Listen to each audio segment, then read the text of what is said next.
हम और हमारा समाज ऐसा है कि जो इस देश की समाज व्यवस्था के आधार पर जिनको पढ़ना लिखना हजारों साल तक मना रहा,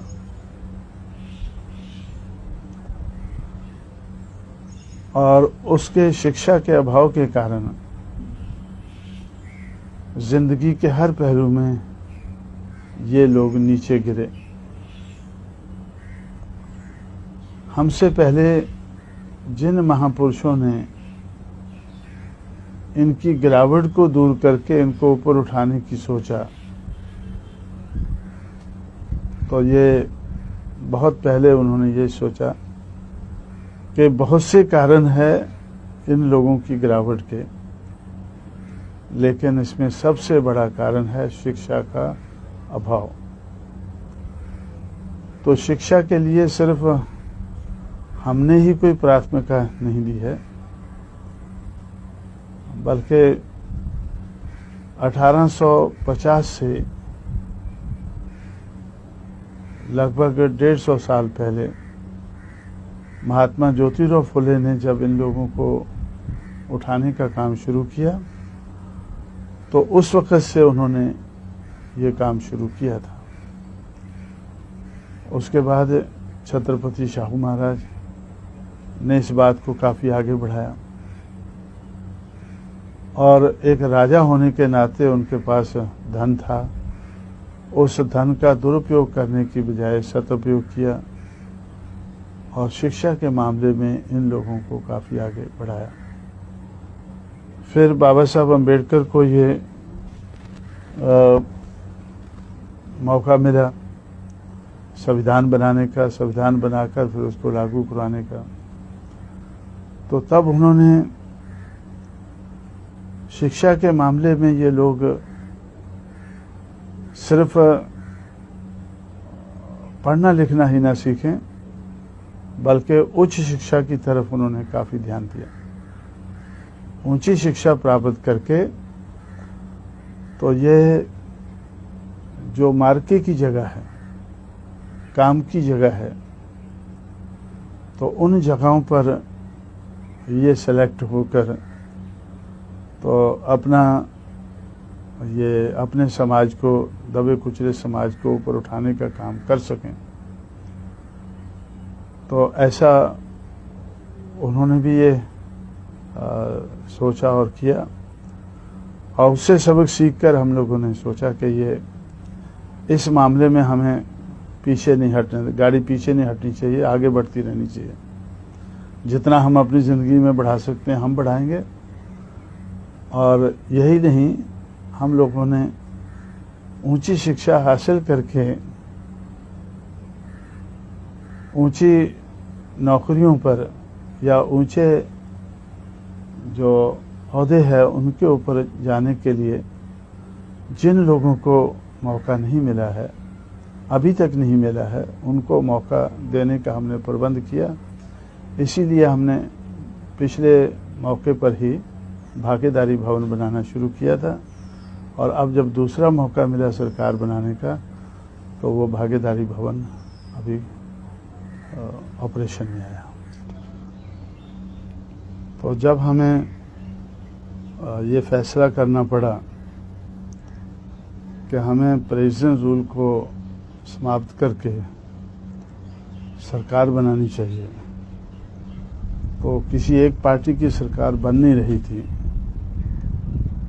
तो हम लोगों ने बीजेपी के साथ समझौता करके सरकार बनाई, और इस तरह की सरकार बनाई कि पहले 6 महीने के लिए बीएसपी इसको चलाएगी और आखिरी 6 महीने के लिए बीजेपी चलाएगी। अब 6 महीने का समय तो कम होता है, सरकार चलाने के लिए नॉर्मली 5 साल मिलते हैं। तो मुझे ऐसा लगा कि हम जो करना चाहते हैं और जिस तरह से हम अपने मूवमेंट को चलाते हैं, तो थोड़े समय में ज़्यादा रिजल्ट दिखा पाते हैं मूवमेंट के मामले में। तो इससे मुझे ऐसा लगा कि सरकार चलाने में भी हम थोड़े समय में ज़्यादा रिजल्ट दिखा सकते हैं। तो इसलिए मैंने अपने पार्टी के मुख्यमंत्री मायावती से कहा कि मैं कोशिश करके आपको 6 महीने के लिए सरकार चलाने का मौका दे रहा हूं, लेकिन 6 महीने में भी 6 साल का काम किया जा सकता है। जो दूसरे लोग, आम लोग 6 साल में काम करते हैं, वो हमारे मूवमेंट में ढले हुए लोग 6 महीने में कर सकते हैं। तो सरकार के हर पहलू में को टच करते हुए मैंने उनसे बताया कि ये जैसे लैंड टू द लैंडलेस सरकार की तरफ से जो योजना बनती हैं, तो मैं तो समझता हूं कि जो 20-22 साल में काम नहीं हुआ है वो 6 महीने में हो सकता है। उन लोगों ने कागज के ऊपर पट्टे काट के दिए हैं, लैंड टू द लैंडलेस। अब हमें पोजेशन देना है। जितने पट्टे उन्होंने 1972 से लेकर 1994 तक काटे हैं 22 साल में, और मैं समझता हूं कि 6 महीने में हम उनका पोजेशन दे सकते हैं, क्योंकि लैंडलेस के लिए पट्टा इतना इम्पोर्टेंट नहीं है जितना पोजेशन इम्पोर्टेंट है। तो इसलिए ये काम जो उन्होंने 22 साल में कर लेना चाहिए था, तो वो उन्होंने नहीं किया। तो आपको ये 6 महीने में करना है।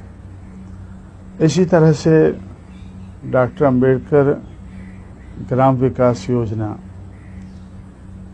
ये सेंट्रल गवर्नमेंट ने अंबेडकर की बर्थ सेंचुरी मनाने के मौके पर बनाई, और उसमें राज्यों को ये स्कीम लागू करनी चाहिए। लेकिन पूरे देश में कोई भी प्रदेश इसको लागू करता हुआ हमें नजर नहीं आया। तो मैंने अपनी मुख्यमंत्री से कहा कि 6 महीने में आप इसको बड़े पैमाने पर लागू करके दिखाएं।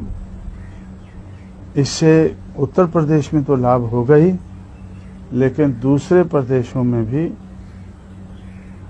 उनको इससे प्रेरणा मिल सकती है, सबक मिल सकता है। और इसी तरह से जो गवर्नेंस के और पहलू हैं, उनकी तरफ भी मैंने काफ़ी ध्यान दिलाकर उनसे एक एक करके बताया कि हर फील्ड में कम से कम 6 साल का काम इन 6 महीनों में आप कर सकती हैं। तो इस किस्म का चैलेंज इनके सामने रख के इनको सरकार चलाने का मौका दिया, और मुझे ऐसा लगता है कि उस दिशा में ये काफ़ी हद तक कामयाब हुई। संदेश की तो इस देश में कोई कमी नहीं है। कमी अगर है तो उसको करने की कमी है। इसलिए मैं तो इसी में विश्वास रखता हूं कि संदेश दूसरों का, प्रोग्राम दूसरों के, प्लानिंग दूसरों का, लागू करना हमारा काम है। क्योंकि दूसरे लोग तो बहुत अच्छा प्लानिंग करते हैं, प्रोग्राम भी अच्छे बनाते हैं, रेजोल्यूशन बहुत बढ़िया बनाते हैं। तो जब हमारे आगे बढ़ने से कांग्रेस पार्टी पीछे हट रही थी, तो राजीव गांधी मुझसे मिले। उन्होंने कहा कि भाई आप हमारा इतना विरोध क्यों करते हैं? आप हमें आगे बढ़ने से क्यों रोकते हैं। ये देखो हमारे रेजोल्यूशन, कितने बढ़िया रेजोल्यूशन है, कितने बढ़िया ख्याल है हमारे, कितना बढ़िया उपदेश है, और उसके आधार पर ये हमारे प्रोग्राम है और ये प्लानिंग है। तो ये और हम क्या कर सकते हैं। तो मैंने उनसे कहा कि भाई ये सब कुछ से मैं सहमत हूँ, इसके बारे में मुझे भी उपदेश देने की ज़रूरत नहीं है, लेकिन ये जो सब कुछ अच्छा आपने किया है, जो बनाया है, इसको करने की ज़रूरत है। कागज़ के ऊपर तो बहुत कुछ है, इससे बेहतर हम बना नहीं सकते, हम बनाना भी नहीं चाहते, बना बनाया हमें मिल रहा है, इसलिए इस दिशा में हम अपना दिमाग लड़ाते ही नहीं। तो ज़रूरत अगर है तो करने की है। तो इसलिए तो मैं समझता हूँ कि मुझे भी कोई नया उपदेश देने की कोई ज़रूरत नहीं है।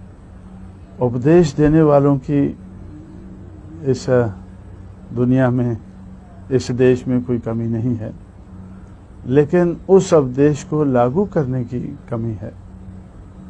तो वो कमी पूरा करने के बारे में हम हमेशा